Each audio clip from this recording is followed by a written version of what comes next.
In a shrinking world, Hong Kong's role as Europe's gateway to Asia and Britain's role as Asia's gateway to Europe will reinforce the bonds between our two societies. For all these reasons, my government and I will continue to take the closest interest in Hong Kong and in its development. The British Consulate General, which will be inaugurated in a few hours' time, will be our largest in the world.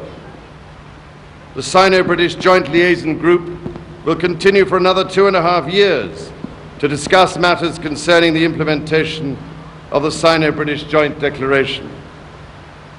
That joint declaration itself remains in force for 50 years.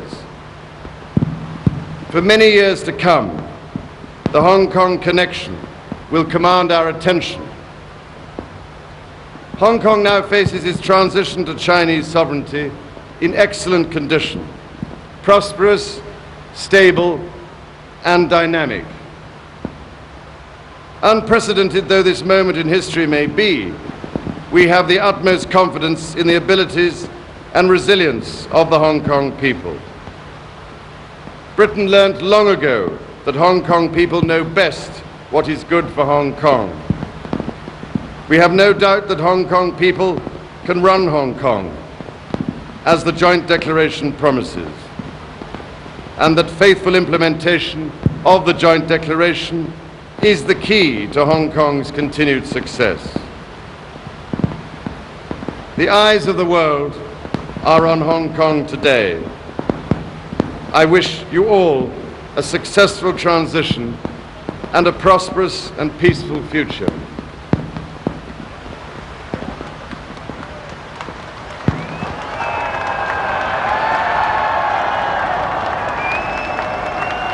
Despite the rain pounding from the peak, a cheer for His Royal Highness having delivered his message from Her Majesty the Queen.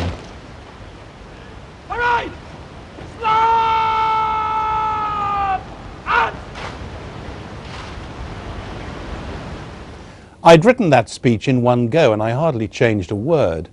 It was, as they say, from the heart. But I'm not quite sure where those mighty spectacles came from. Nimrod always breaks me up. Elgar is such a profoundly emotional composer. Then came the heroism of the Prince of Wales, which I mentioned earlier. He managed those last few days in Hong Kong superbly well.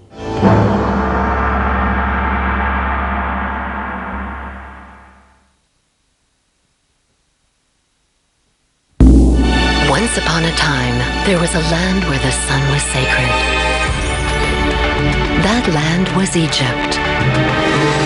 Today, Egyptians offer you their most precious treasure, the sun.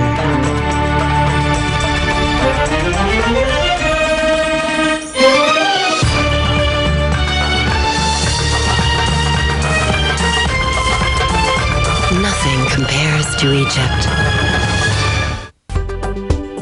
We are now moving from one level to the next level. We are moving ever closer to an HIV/AIDS vaccine.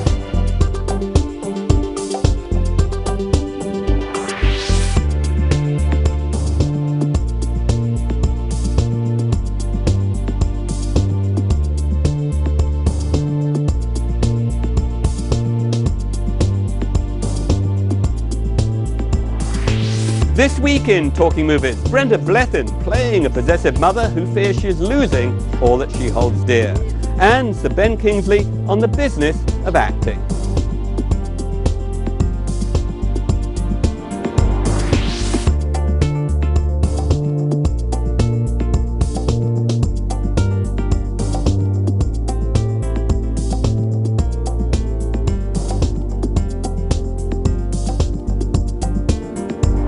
So leaving what had been our home for 5 years was quite a wrench. My final duty was to send a telegram to the Foreign Office. I have relinquished administration of this government. God save the Queen.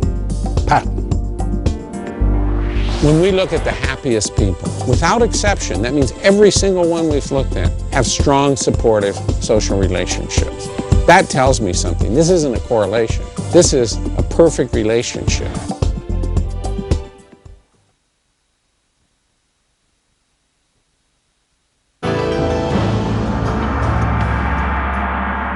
The formal ceremonies in the convention centre were, to be honest, a bit stiff and po-faced. They were the result of months of line-by-line negotiation. One particular issue of dispute was which side should take precedence. We resolved it by holding our nerve, and we got what football commentators might call a score draw. Jiang Zemin referred explicitly in his speech to the development of democracy in Hong Kong. It was interesting that he felt obliged to say this. He was rather a jolly chap. I saw him several times afterwards when I was a European Foreign Affairs Commissioner.